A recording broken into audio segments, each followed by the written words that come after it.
Hey, welcome to Proper Horror Show. For this very special video, I'm going to be using all my skills as a certified registered invert to bring you the best gay horror film of all time. It might seem a little bit early, but apparently Pride is a whole month now. I don't remember voting, but I guess that's how it is. Trust me when I tell you the best gay horror film of all time doesn't actually have any gays in it. Enjoy!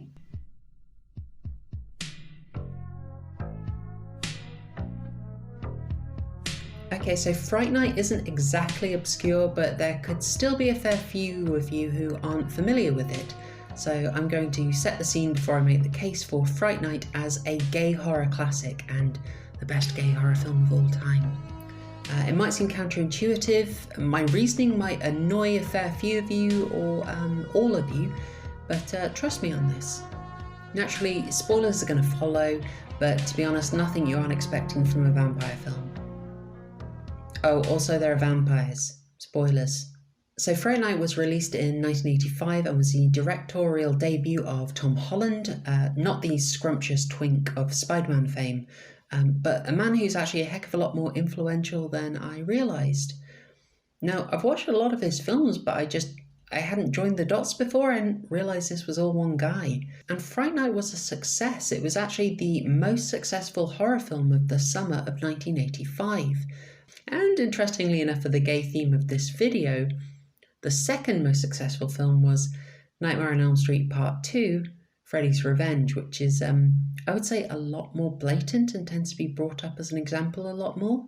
Fright Night is set contemporarily in an American suburb, very wholesome, and it centres on Charlie Brewster, a scrumptious twink. Not that one, no.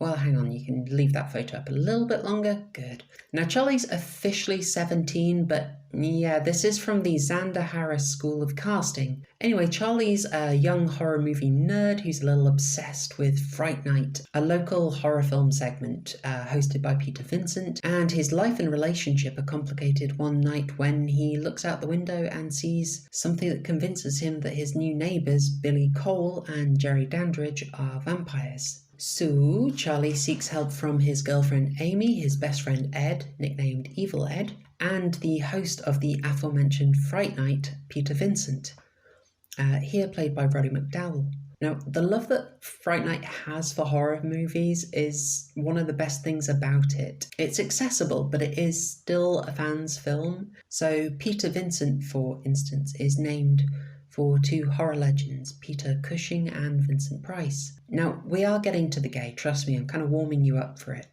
But I just got to add that the whole Fright Night horror movie section within a film really gives me the feels. I wish we'd had something like Fright Night when I was growing up in the UK.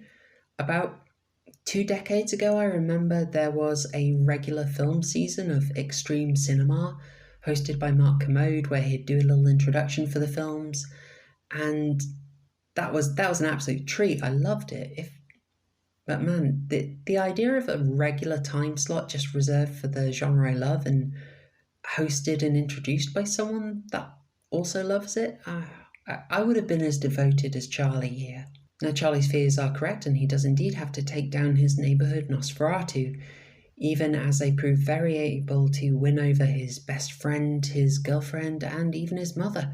Now, those are the basic details of Fright Night, so you might be asking, where's the gay? Where's all that big gay we were promised? Did you say his girlfriend? Like, just because Charlie has a girlfriend doesn't mean he's straight and that my gay reading of Fright Night is a whole load of crap. No. Look. My fiance's a woman and she's disgracefully gay, so don't discredit my theory on that basis. Keep watching. With that said, let's annoy some people.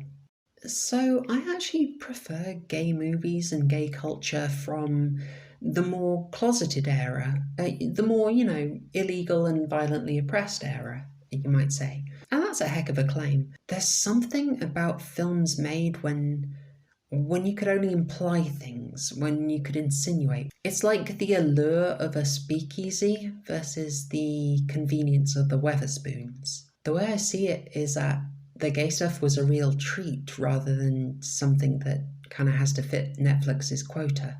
See, I like it that closeted gay films are speaking in this code, and the good ones made me feel like I'm picking up on messages that are just, like flying over the heads of most of the audience, but they're intended for me as a subset of the audience. It made it so much more personal. The basic premise of a gay reading of Fright Night is that our hero, Charlie, is very much closeted, and that the neighbours represent a threat to this pretense. Now, alarm bells might be ringing as you say, Chloe, hang on, are you saying that the film you say is the best gay horror movie is saying that gays are monsters who have to be killed and threaten your kids? And obviously, yeah, I mean, you've read the news. Whoa, okay, just having a little fun. It's all good, all levity. In Fright Night, Jerry Dandridge and Billy, the vampires, and, well, Jerry's a vampire, no one really knows about Billy. They are cohabiting men with superior tastes in decoration and fashion, and yes, they are the gays here. There is homosexual subtext. This reading of the film is more psychological, Jerry and Billy being more Charlie's fear of gayness. Because Charlie's very repressed, in his mind gays are monstrous. It's more about his fear of his own desire. Hey, if you're not convinced, here's Charlie's initial response to keep the gay away. Yeah, okay, that might seem a little weak sauce. I mean, relying on the whole pray the gay away thing might be a bit dated now. Yeah. If only there were a visual that just really made the case for me. You know, I feel I haven't been pretentious enough on this channel recently, so let's step it up. Gotta say it with a straight face. Okay. So, a closeted gay reading of Fright Night gets even more convincing and resolves contradictions when you view Jerry, Amy, and Ed as representing Freudian constructs. So, Charlie is suffering because of the id. His closeted sexuality is out of step with his self-image, his ego and superego. So, Jerry is a vampire already coming with so much symbolic baggage around sexuality and desire, so he is obviously the id here. And Charlie is turning to Amy, the superego, and Ed, the ego, for help and to keep his desires under control. But know that Jerry, the id, who is coming with homosexual desires, wins over and converts Ed, Charlie's ego, first, and also very easily. Amy is also extremely charmed by Jerry. She's being won over straight away as well. The superego that ultimately keeps Charlie in line doesn't see a problem with what Jerry wants. Basically, Amy is his last line of defense in a way, so her being turned in the finale is symbolically Charlie's acceptance. When Charlie defeats Jerry, sees him in the harsh light of day as it were, it destroys this monstrous image that Charlie's attached to gayness. It's him conquering his fear that's keeping him closeted. So there is an inherent problem with reading analogies and messaging into films, and that's that you can pretty much go hog wild with it and slap any reading onto anything. So a reading is more compelling and believable when it has fewer contradictions and when there is some evidence of authorial intent or subtext and symbolism. And as far as that goes, we are in luck. In terms of authorial intent from Tom Holland, there is plenty. Get that on screen. Thank you, IMDb trivia page. Cheers, buddy. Now let me add to that just oodles of homoerotic subtext. Remember, folks, you can't spell subtext without buts. Notice the imagery in the film starting here, a sexual female vampire. That's some dangerous female sexuality that a man comes and shuts down, and wow, look what Charlie ends up doing immediately afterwards. Distracting himself, shutting Amy down. Here's Jerry literally coming out of the closet. There's this shot. And yeah, just listen to this. You don't have to be afraid of me. I know what it's like being different. Only they won't pick on you anymore. Or beat you up. I'll see to that. It's kind of a subtle one here, but here is Jerry whistling Strangers in the Night. Most famous lyric is Strangers in the Night, exchanging glances.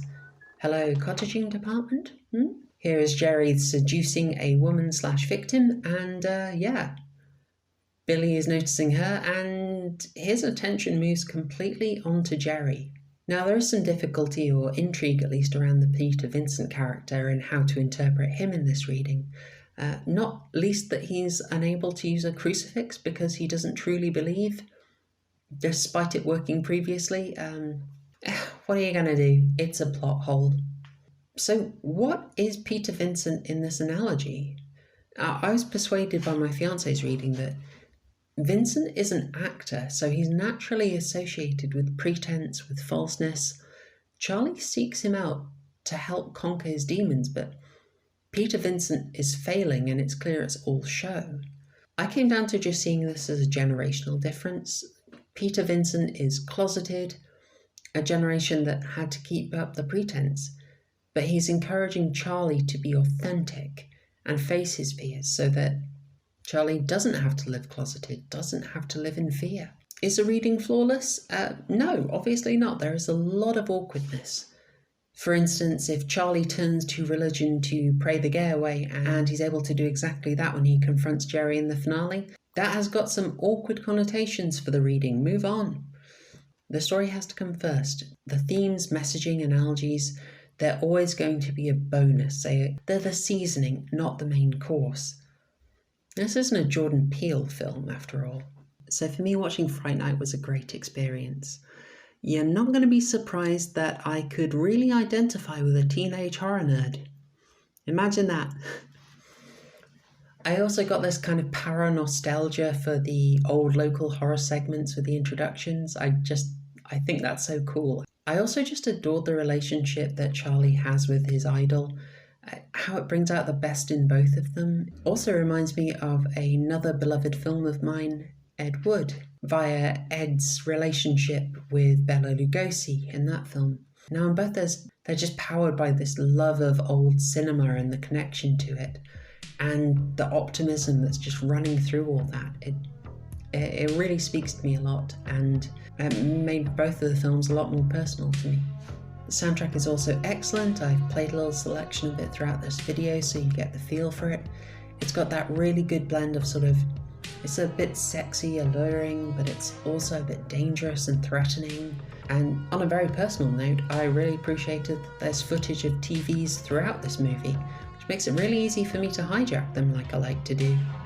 If you haven't seen it before, Fright Night is completely worth it. It might remind you of Stranger Things in look and tone, but this is a real deal. This is what Stranger Things is copying. It's a sweeter film, a simpler and more wholesome life, and I just adored it. Fright Night is the best gay horror film ever. Watch it this Pride.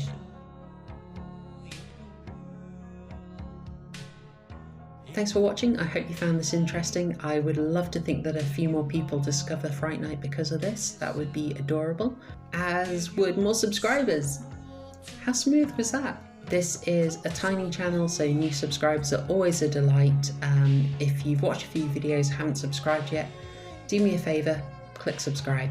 And I have got a little request for viewers. I've got a large list of things that I want to make videos on, but I would like to hear your preferences. So, in short, would you like a video a bit more like this, or would you like something a little spicier? So, mild or spicy? Please let me know in the comments below, it would really help. That's all from me. Cheers, y'all.